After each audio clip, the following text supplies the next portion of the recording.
inner leg back before delivering a knee strike to the opponent's head.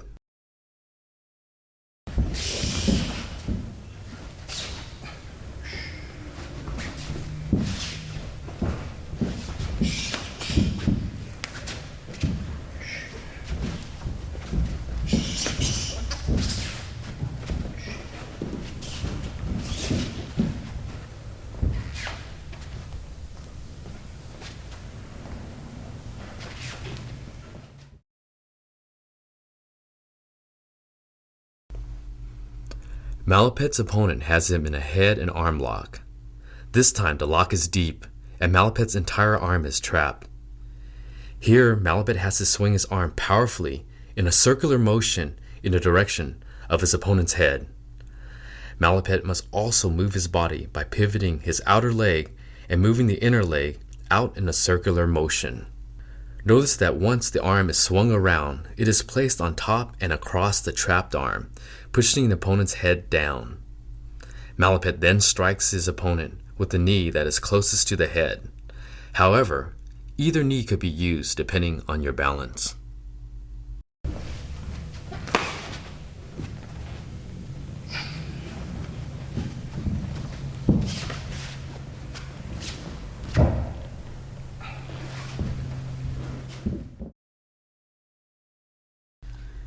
Here, Malapet takes his opponent into the tight head and arm lock position. To deliver a knee strike, Malapet maintains a tight lock on top, but moves his hips and legs away from his opponent. With the space created, Malapet delivers a knee strike to the opponent's kidneys. Notice with Malapet, the knee is delivered with the rear leg.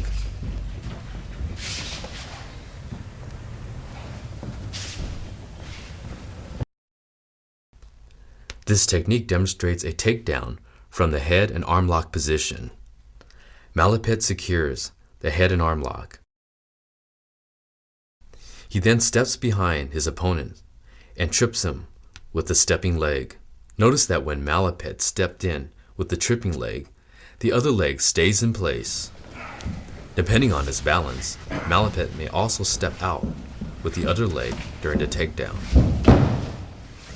The takedown is made more effective as Malapet also uses the head and arm lock to throw the opponent down at the same time.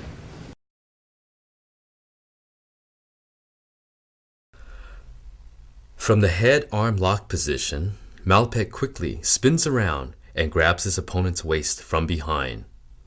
From this position, Malapet can lift and throw his opponent to the ground.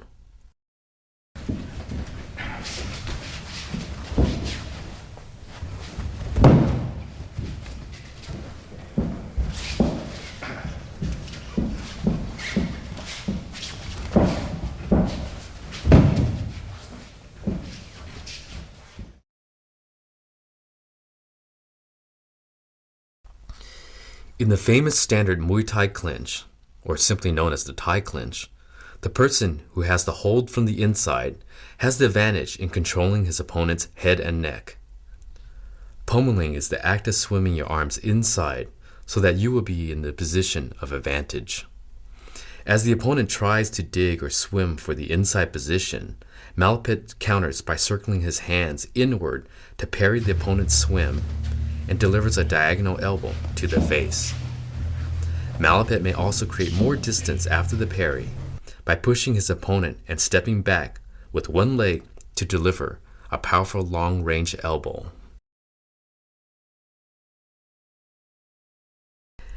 As the opponent tries to swim his arms inside for the position of advantage, Malapet counters with a throw. Malapet grabs his opponent deep with one hand and pulls his opponent down in a circular motion. The other hand helps take the opponent down by bridging up on the opponent's other arm and pushing like a steering wheel in the same direction as the pull.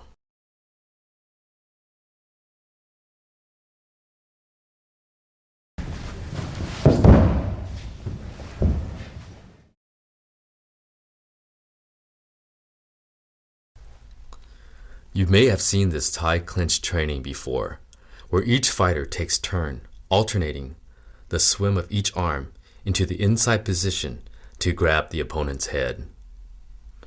Malapit shows a more effective grab by grabbing deeper into the opponent's head. Notice his hand sometimes almost reaches his opponent's ear. In fact, you may even grab the opponent's opposite ear when performing this technique. Although one may grab the back of the opponent's neck during training, greater control is achieved by grabbing the back of the opponent's head. One may also jerk the opponent's head down for more effect. Remember, the main goal is to control the opponent's head so one can make him more susceptible to knee strikes.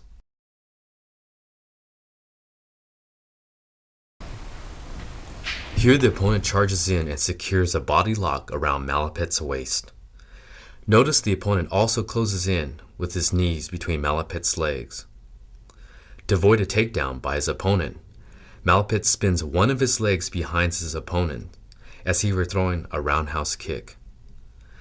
This motion forces his opponent to ground so that Malapit ends up in the superior mount position. Notice that one of Malapit's hands clings onto the back of his opponent's head during the fall. Make sure you use your forward momentum and do not lean back while performing this technique.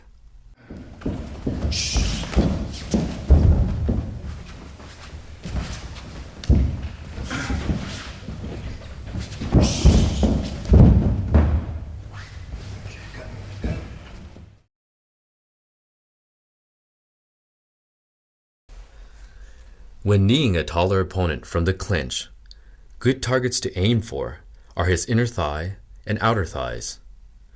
This will weaken the muscles in his legs.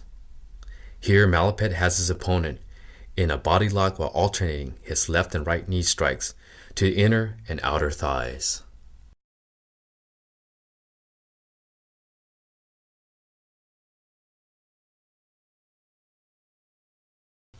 Here, the taller opponent tries to grab Malapit in a Thai clinch to deliver a knee. Malapit attacks first by grabbing his opponent's ribs below the armpit to push him out. At the same time, Malapit delivers a knee strike to the opponent's inner thigh to knock him off balance. Notice Malapit delivers the knee strike with his opposite leg.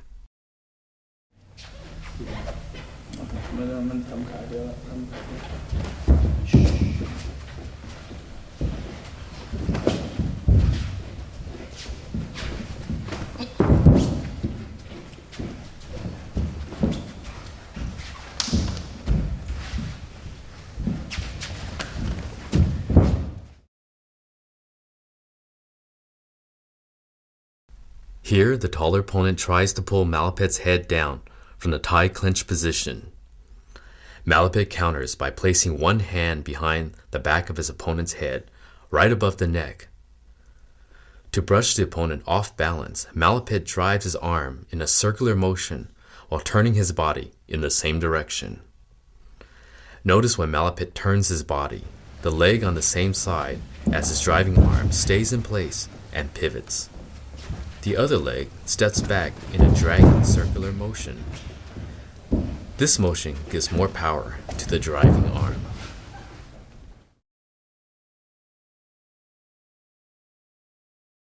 While fighting for the superior clinching position, the taller opponent puts Malapit in a head and arm lock.